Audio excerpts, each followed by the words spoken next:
యోగాతో సంపూర్ణ ఆరోగ్యం సాధ్యం. ఈ సంకల్పం పక్కనే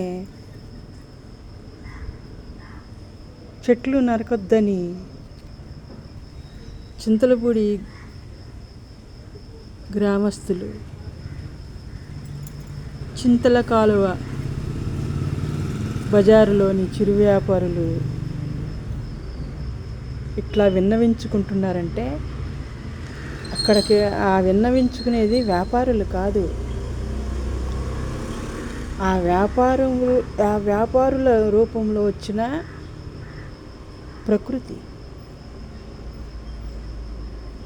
సంపూర్ణ ఆరోగ్యం లభించేది ప్రకృతిని కాపాడుకున్నప్పుడే. జై గురుదేవ్.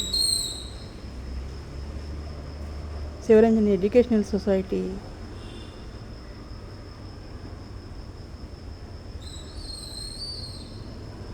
ఫ్రమ్ గుడివాడ, కృష్ణా జిల్లా, ఆంధ్రప్రదేశ్, ఇండియా.